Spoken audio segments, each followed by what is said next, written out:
Hello everyone, it's Armand Levette. Welcome to my channel. Thank you for watching my show. Make sure you like, comment, subscribe, share, do everything that I tell you to do. Previously on Real Talk. The search for a missing Flint teenager continues. Tonight, her mother pleading for help as tips begin to trickle in. Good evening, everyone. I'm Bill Harris. Thanks for joining us tonight. 2 weeks and still no word on the whereabouts of 19-year-old Alante Hill. She was last seen at McDonald's on Dorr Highway in Flint. Her mother now organizing a search party. NBC 25's Walter Smith-Randolph in the newsroom with our top story tonight. Walter, we now have surveillance video of Alante, huh? That's right, Bill. It's from the McDonald's on Dorr Highway, as you said. That's near Lapeer Road. That's where a friend of Alante spotted the missing teenager in the drive-thru on November 2nd. Alante's mom is now taking to social media in hopes of more tips coming in. This video from the McDonald's on South Dorton Lapeer is the last anyone has seen of Alante Hill. The 19-year-old spotted in the passenger seat of a Buick sedan. So far, nothing. We checked her Facebook account. We were able to get her phone call log. No activity since October 31st. And that's not like her. Letitia Hill losing sleep, worried her daughter trusted the wrong person.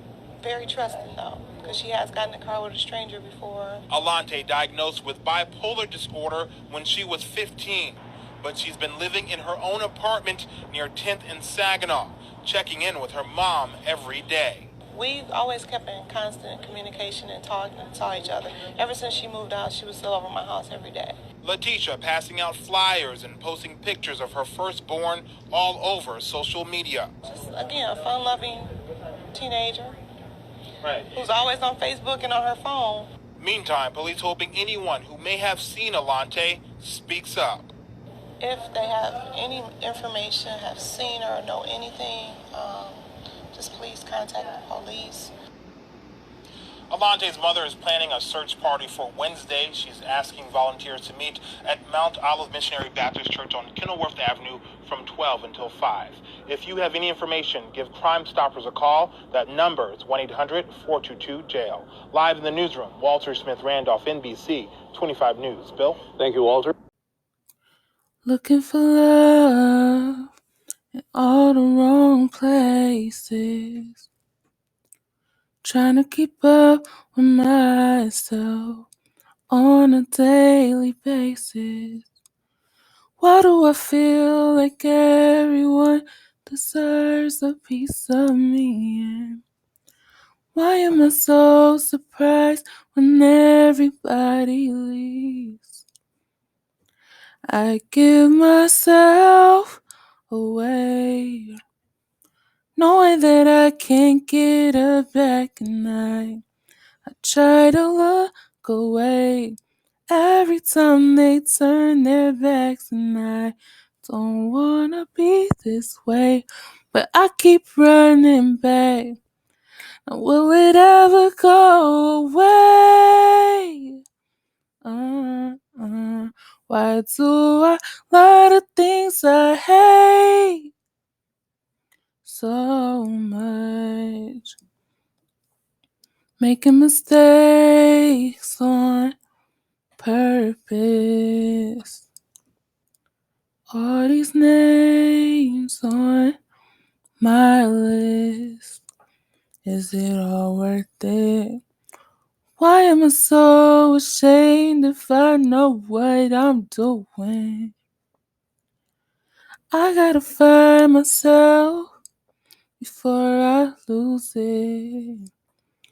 I give myself away, knowing that I can't get her back, and I try to look away every time they turn their backs, and I don't wanna be this way, but I keep running back.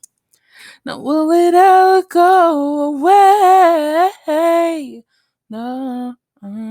Why do I lie to things I hate so much? I'm looking for love in all the wrong places.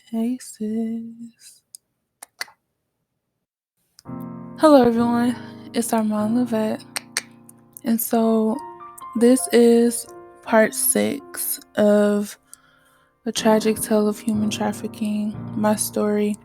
If you've been following along, I'm going to tell you a little bit about where I left off at. If you haven't been following along, I encourage you to go and start at the beginning at part 1.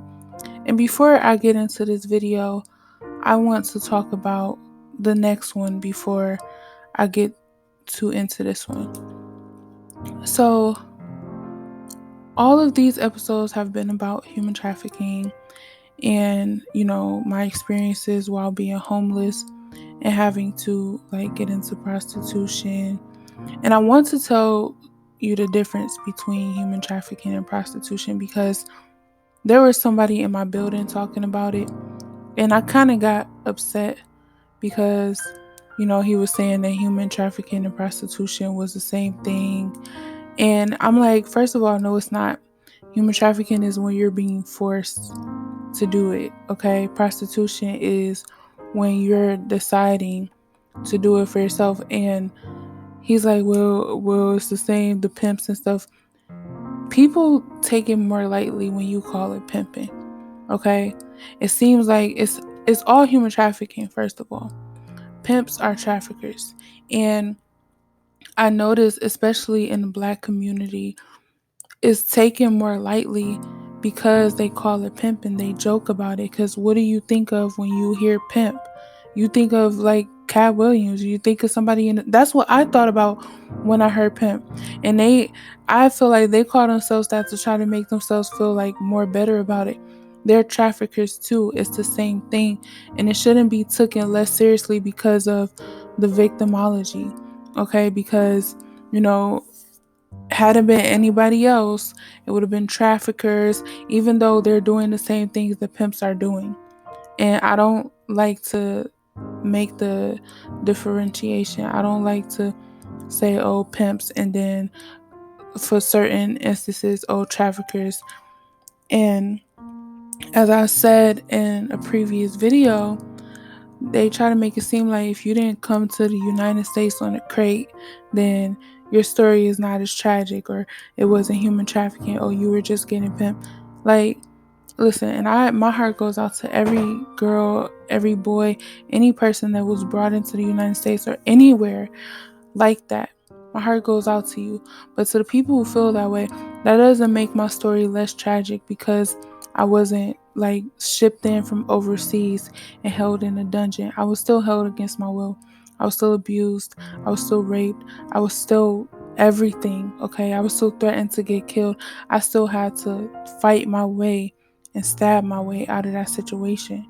Okay.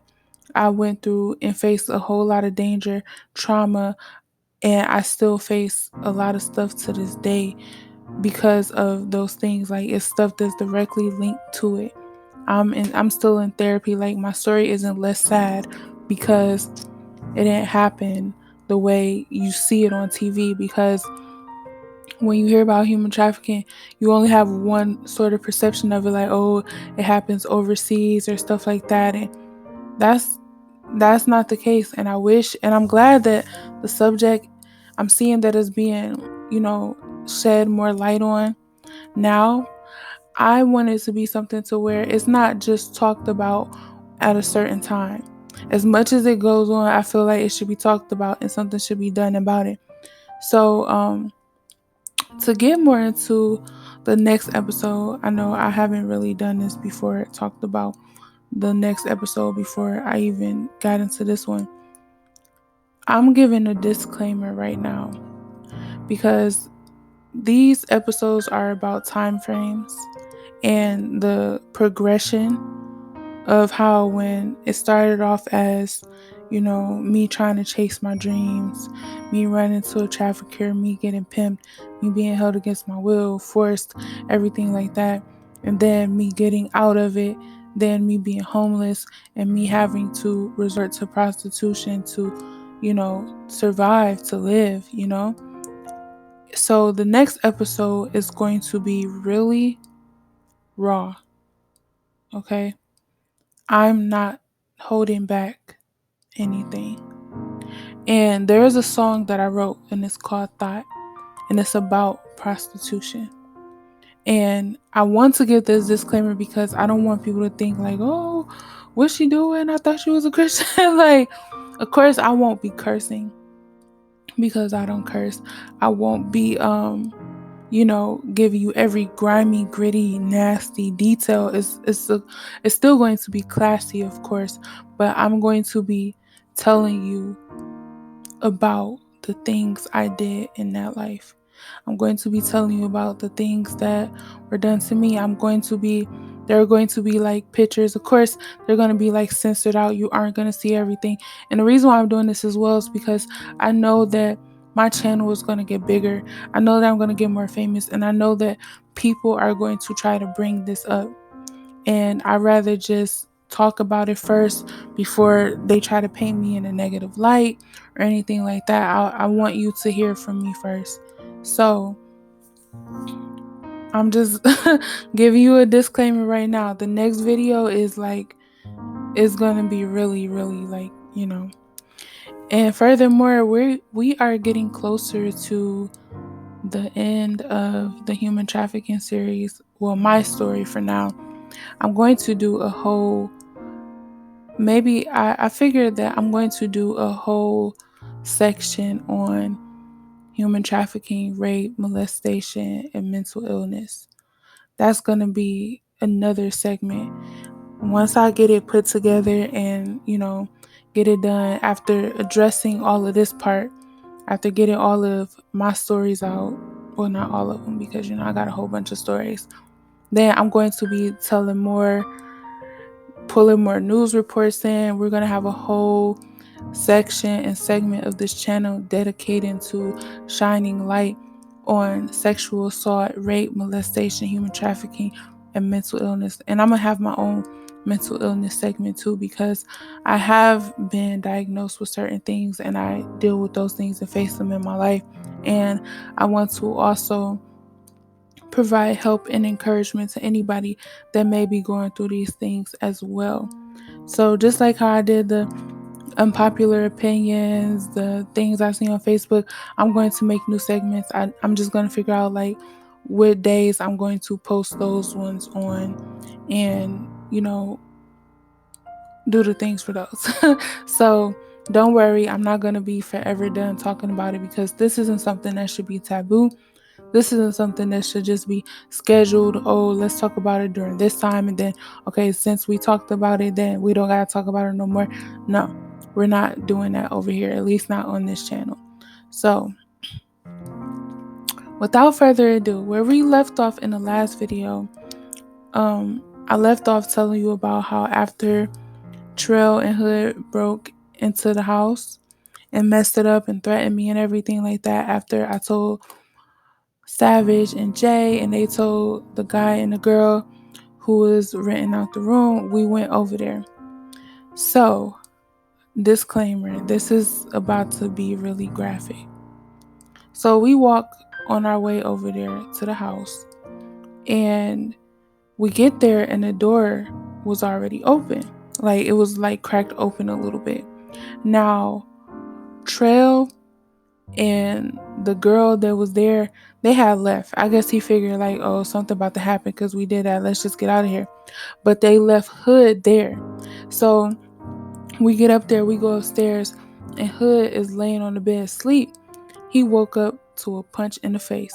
Because as soon as he like saw us, he's like, what happened? But before he can get his words out, the guy, I'm just calling him Grizzly, he punched him in the face. Okay. Now, and I've never seen anyone get this type of beat down. Like it was something like really in a movie. Okay. So they had pulled him off the bed. They started punching him in the face, kicking him, stomping on his head, like literally jumping on his head. They threw him into a mirror. They was beating him like, I'm just telling you, like, I could not believe it. I was in shock. He ended up peeing on himself, and you know how if you watch a cartoon and somebody get hit and they have a lump That pop up, that's exactly how it was. They took candles, broke it on his face, kicked him in his face, stumped him out. They they duct tied him to a chair. He ended up peeing on himself. He ended up not speaking English. I never seen somebody get hit so hard that they stopped speaking English. And I started thinking like he was getting a concussion and stuff because they literally mercilessly beat him for like 20 minutes straight. Now, I will admit this part, okay? Because I know that he blames me, which I can't stand when guys don't take accountability. I didn't have any control over that. When I told them what he did, I don't get me wrong, I believed that they was going to get into a fight, okay? But I did not think that they were going to do all of that. I had never seen anyone get done like that. They, when I say they pistol whipped him, they pulled out a gun to his head and he was standing there like yelling, screaming at him with the gun. This dude was crying, begging for his life and everything. And I will admit this, maybe I could have told him to stop. Honestly, I didn't want to. And I know that's wrong, two wrongs don't make it right and everything, but the way I was feeling, I didn't want to tell them to stop. It had felt good to finally see somebody get some type of justice. And I'm not saying that that's justice like it's right, like it's justified. Out of all the things that had happened to me, I know I keep bringing that up, but listen, you gotta understand. Okay, after what they did to me, they didn't just offend me, they humiliated me, they embarrassed me. They told me if I did not give them head, they will put me out the house in the freezing cold. They humiliated me, and even after, yes, I was ashamed because I did it. It was that cold. Even after doing it, they still proceeded to disrespect me, laugh at me while I was crying. Only one of them put his hands on me and just degraded me, just treated me like worse than trash. Like, I can't even describe how they treated me. Like, it was horrible. And so, on top of that, all the men who have done something like that to me, raped me, abused me, hurt me in any type of way, I was thinking about that when they was beating him up. And I'm not gonna lie to you, it felt good to see somebody get something done to them after all the things that were done to me. And I didn't tell them to stop. And I know he thinks like, oh, I was the mastermind of it. First of all, let me tell you this. They didn't do that to him because of what he did to me. Come on now. Like, they did that to him because, for one, y'all broke into this man's house, okay? Y'all threatened his tenant, okay? Somebody who was about to spend money. You made him feel and look incompetent. This is a grown man, okay? And y'all into a lot of different stuff. He a gangster. He got a gun, okay? This is a grown man and you broke into his house and threatened somebody that was under his care that was supposed to be paying for rent to live there. You messing with his money, you mess with his property, and he got to show off for his girl. He got to show off for the other guys that's there. They can't seem soft. And then Savage and Jay, they promised me, him, Savage J, and Fernando, they promised me that I would be okay. They promised me that nothing was going to happen to me, that I was protected, that I wouldn't have to ever deal with y'all or see y'all anymore. You made them look like liars to me. On top of that, they was mad because for the first part of what they was telling, because they was laughing and telling them what they did to me and everything, they didn't respect that and they was mad at that and they was like, man, they whack for doing that and everything. So after they took me out of that situation, they assured me, you ain't never got to deal with them no more. You ain't never going to see them no more. You good. We going to protect you. We going to make sure you good. You made them seem like they was liars. So them doing that to you, that was not because of me. Yeah, I told them what happened, but they wasn't strictly doing that because of me. You're a man, so you know how men work. Y'all got these egos, y'all got this pride, y'all manhood. So For him totally, because I ended up seeing him again. And he blamed that whole attack on me. Like, you are totally disregarding the fact that you broke into this man's house and threatened somebody that stayed there. And you want to fight me, you want to hurt me, but you're not trying to hurt them, the ones that actually did that to you. Yeah, I could have told him to stop, but I'm not gonna lie, I didn't want to. You could have told him to stop doing what he was doing to me. You could have told him to stop, and you could have also, because you, even though you didn't put your hands on me, the one who was getting beat up, the one who did, he ended up leaving. Okay?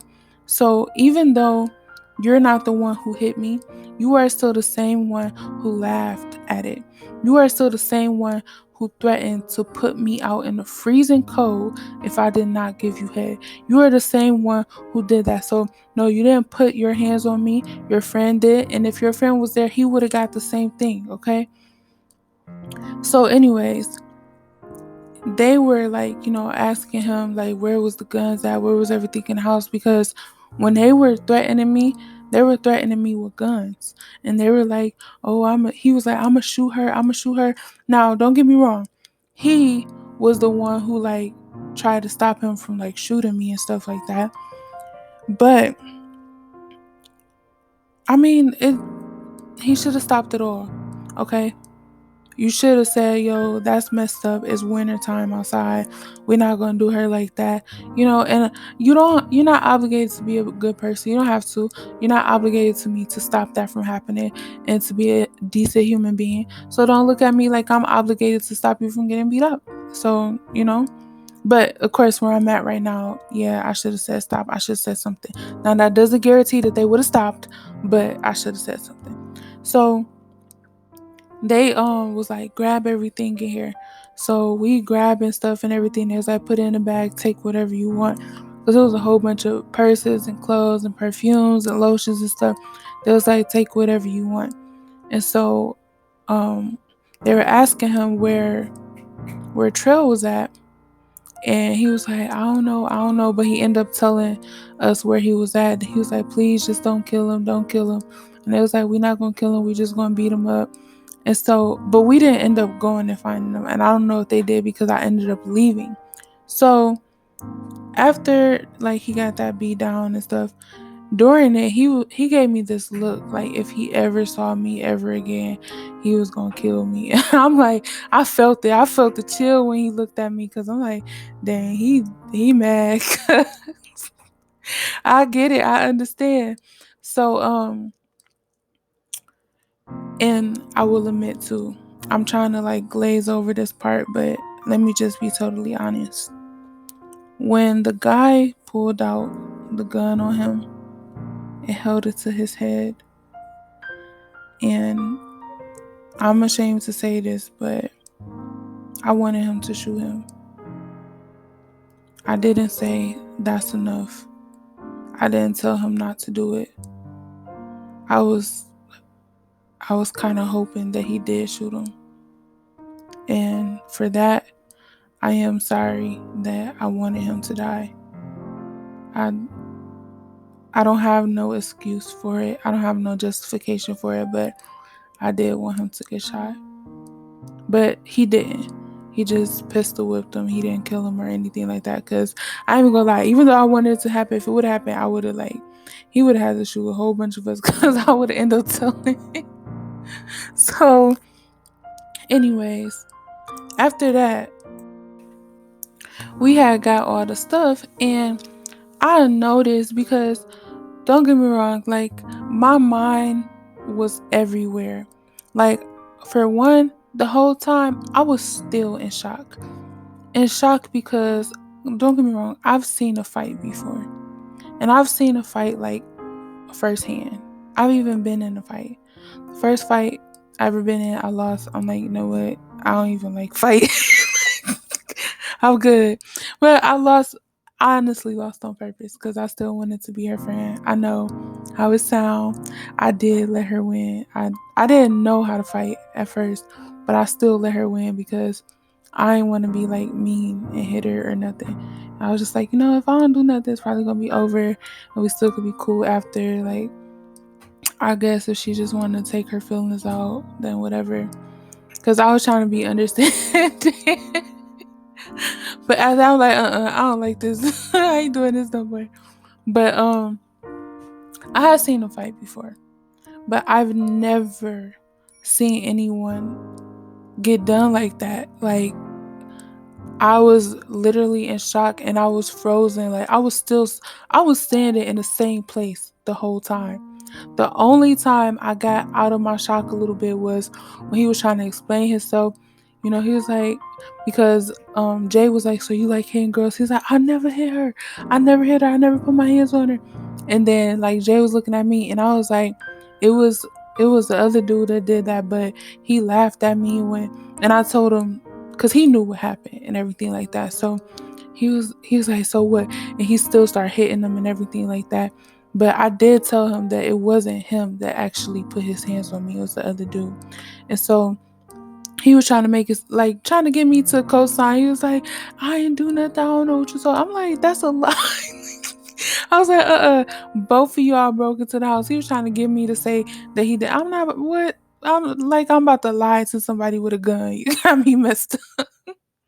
You about to hear the truth, the whole truth, and nothing but the truth, okay? So after that, I noticed Savage. He was filming. I'm like, oh my goodness, why are you taking a video of that? So he's like, it's just I'm gonna delete it. I'm gonna delete it. I'm like, no, cause he posted it on Facebook. I'm like, oh my goodness, I can't stay. Like, are you serious? You filming it to show everybody how hard you are and everything. Like the police don't got Facebook. And I'm telling him all this stuff. He's like, I know, I know. He's like, don't worry, I'm gonna delete it. And I'm like, the way that he was getting beat up, if he goes to the hospital, first of all, if he goes to sleep, he could die. Okay. I was so convinced he had a concussion because they end up breaking his jaw. I never seen a jaw get like broke out of place before. His jaw was literally hanging and he could barely talk. His head was so knotted up. His eyes was swollen. His nose, it's like his whole face was broken up. Okay. And so I'm just looking like, oh my goodness, if this dude end up falling asleep, he gonna die. And if he goes to the hospital, they're going to ask what happened. There is no way. And I know like the hospital call when they see gunshots and stuff, but with that, I'm like, there's no way they're not gonna call the police. Now, if he tell, I don't think he told because nobody got arrested or anything like that. Because when you live that life, you're not really supposed to tell on anything. So I'm just looking like, oh my goodness, so we about to get in trouble for this. So we ended up like taking all the valuable stuff in the house and walking away with it. And I looked down on my pants and his blood was on my pants. And I was just like, oh my gosh, like that was just so surreal to me. I'm like, oh my goodness. So, anyways, we get back to the house. They talking about it. I'm sitting there all worried. Cause for one, the look he gave me, and the other dude pointed it out. Jay, he was like, you saw the way he looked at you? No, Savage, he was like, you saw the way he looked at you? I was like, yeah. And it gave me chills the way he looked at me, like he was gonna kill me if he ever saw me again. So we sit up there like discussing everything that happened. And I'm just like, I gotta devise a plan. I gotta leave. I can't stay here because I'm not safe here. I see what can happen. Like, first of all, y'all got y'all normal lives that y'all gonna go back to. Y'all can't be here and protect me this whole time, which I understand. I don't blame you for. And y'all upstairs, y'all didn't even hear me when I was calling out for help. So I definitely can't like depend on y'all. And what if he wait around and catch, because who wouldn't want vengeance like that? What if he wait around to catch me and he hurt me, he do something to me? So I'm just thinking like I gotta make up a way that I can get away. I can't stay here because I'm not safe here. My location has been compromised. So I'm just thinking, like, what can I do to get away? So I ended up telling them that I had this date, and they were like, "Okay, well, how much is it? Where are you going to be? Where are you going?" And I told them that my date was in Manhattan. So just so they could believe it, I left all the stuff there, only left with what I had on. I changed my clothes and everything, but I left all the other stuff there so they could think I was coming back. But I'm just like, I gotta get out of here. So I finally ended up convincing them that I had a call, I had a client, and I was about to leave. So they're like, all right, we'll see when you get back. And I'm just like trying to add on for effect because I'm asking the girl, I was like, I know that I said I would pay the 600 a month, but after this date, can I put like a deposit down? I was so manipulative because I didn't want them to think like I was just trying to run away because I didn't know what was going to happen. Like they had a gun and I just saw what they could do. I'm like, I ain't about to tell them that I'm just leaving. So I'm not saying that they would have tried to make me stay. I don't know that for sure. So that's why I like devised that plan. So she's like, yeah, you could pay a deposit. I was like, okay, I'll probably only be able to put 100 down because I want to, you know, have some money for myself. She's like, that's fine, that's fine. So I'm like, okay. So I was getting ready to go on the train and I didn't have no money left. Like nothing. And I didn't have enough on my Metro card either. So I couldn't get on the train, but I didn't want to jump the train. The only time I was going to jump the train is if my life was in danger because you can get arrested for jumping the train. So I'm just like, dang. So I'm at the train station and this guy looking at me, asking me, what I'm doing out there, how I'm doing, everything. Mind you, I'm paranoid because of what just happened with this dude. I'm thinking word then got out to everybody. and he and it's a like head put out on me or something. Everybody looking for me. And I'm just like, I'm trying to duck the police, police everywhere. I'm thinking like, oh my goodness, they know what's up. I'm about to get in trouble. I'm about to go to jail. So I'm already on edge. And so this dude talked to me like, what's up? What you doing? Where you about to go? Everything. And excuse me, I burped. A part of me is like, no, he could possibly know that dude. You never know who you're dealing with. Don't go with him. And so he was asking me if I wanted to like come to his house and chill with him. And because I didn't have no money to get on the train, I'm thinking like, okay, I could go over there. I can give me a couple dollars, get on the train, give me something to eat, start off like my next day. But something was off. It's like he was trying to rush me to get to his house. And he was like, there's no nonsense. Like, y'all know me. I like to joke and laugh about stuff.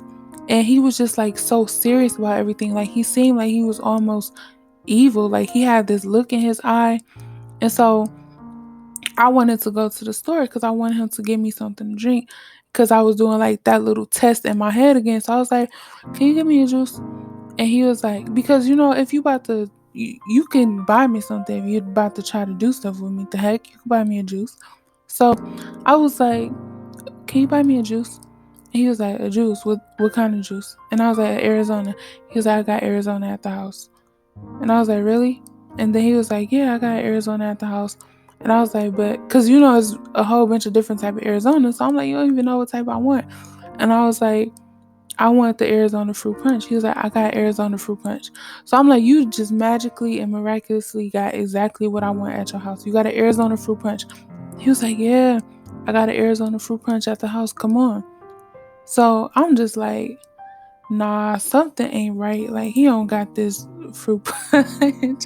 He just tried to get me to the house. And why he can't get me a drink? Like, come on now. Like, what's wrong with you?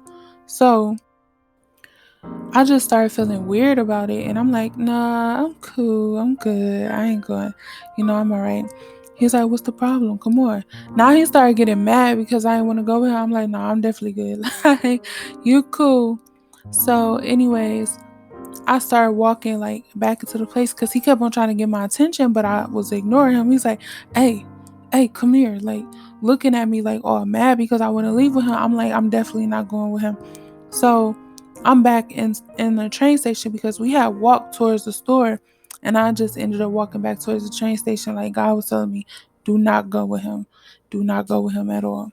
So he kept on trying to get my attention, and there was some other guys inside the like train station, and I was like, I'm gonna just go over there by them because, more than likely, men not going to like watch another man put his hands on a woman or nothing like that. So I thought, okay.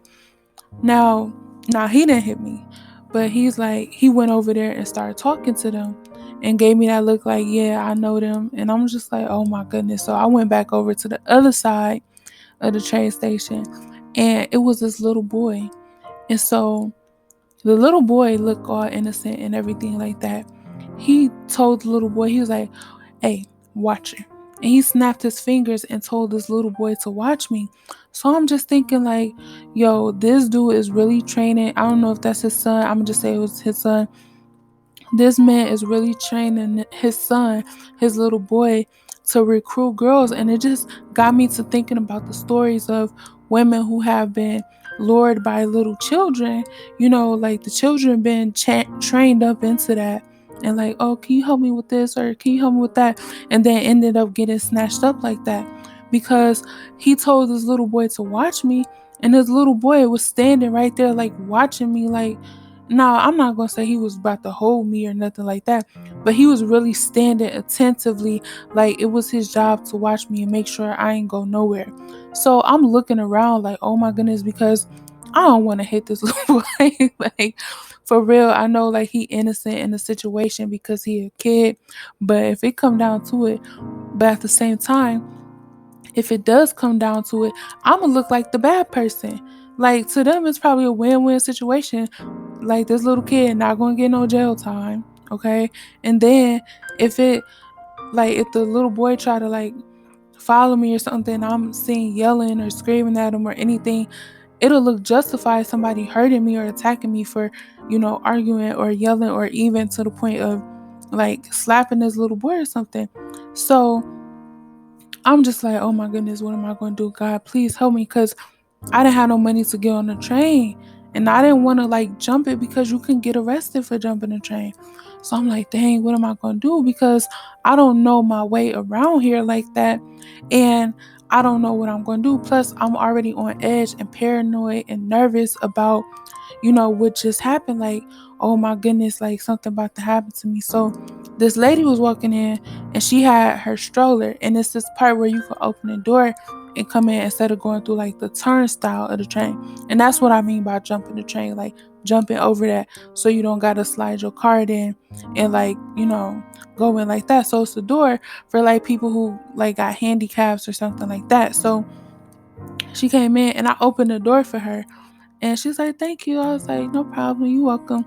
And then right when the door was about to close, I slipped in and it was like, hey. And man, I started running up the escalator and I got on the train. I went like back to the last cart. I'm telling you, I was so paranoid. I thought the police was after me for jumping the train. And I was so nervous because I'm watching out for the next stop. I'm like, oh my goodness, they about to go on this train and they about to take me to jail. So after like 4 stops, I figured like, okay, they ain't worried about me. They ain't thinking about me. And I had got away that way. Now I had ended up seeing the guy again, Trail, and I see him in Manhattan. I was walking down the street, always walking down the street, and it was dark. And I was in Times Square, and it wasn't really a lot of super people, but Times Square is like heavily populated with the police and everything. So I'm walking down the street and I hear this guy like, hey, come here. And so I'm looking like, no, you come here. You want to talk to me? You come here. And he started walking over to me. And finally, I saw his face because we was under a light. I was like, oh my gosh. And I was like, hey, you look good. And then he was like, yeah, you do too. And I was like, what I say? I was like, oh, I see you got fixed up. And he was like, yeah. And I was like, well, I bet you're not disrespecting girls no more. He was like, no, I'm still disrespecting girls. I'm like, mm. And he was like, God saved you tonight. I was like, what?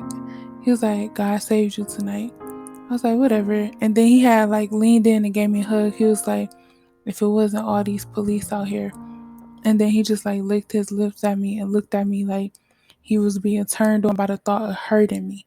And he was like, well, You have a blessed night. And I was like, you too. Like, I ain't worried. Even though I was like, oh my goodness, thank you, God. Because all I had was some mace. And he was with another dude too. And I'm just like, oh my gosh. Like, I pray that I ain't never see him again.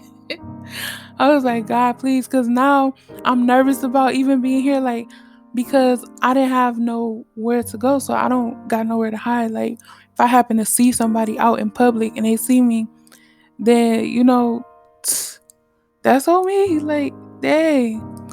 So, anyways, after I had got away and everything, had I still had like the feeling that I had to do things because I was still homeless. And I ended up meeting this guy. Oh my goodness. I did not expect for this video to be this long, just finishing up the story. I talk a lot, okay? So we probably gonna have some super more parts. I'm going to continue the rest of this episode and the next episode. I hope you all enjoyed it. Now, I wanted to title it, honestly, the reason why I titled this Looking for Love is because I wanted to do this song in the place of thought because of how graphic that song is. But I'm just going to go ahead and do that video. I'm going to take out the curse words, of course. I'm not going to say too much, like the super graphic part of it, but the next part, it is getting real. So this was the PG-13 part.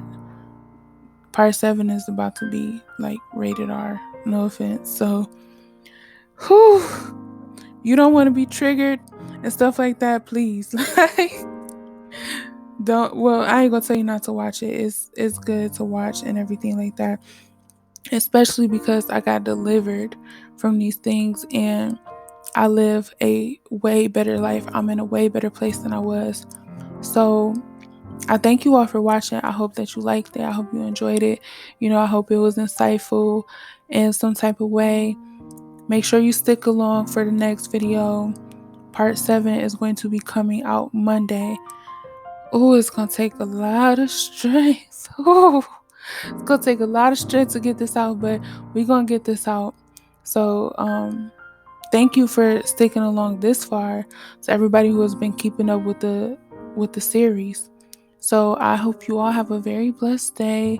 Thank you for watching my show. Welcome to my new subscribers, y'all. Oh my goodness, thank you for subscribing. Thank you for, I don't know what made you subscribe, but whatever did, I'm so glad that it did, and I am honored to welcome you to my channel. To my OG subscribers, y'all know how I feel about y'all. Y'all know I love y'all so much. I be praying for y'all all the time, everything. Like, I really love y'all, and thank you for allowing me to express myself and get my things out there and just to be me. So with that being said, make sure you like, comment, subscribe, share, do everything that I tell you to do. Let me know what you think about this and leave it in the comment section, okay? Bye. That's the end of the show. Thank you for watching. It really means a lot to me. I really hate to go, but I have to do things. So I'll just see you later. Bye. Goodbye, goodbye. Okay, bye.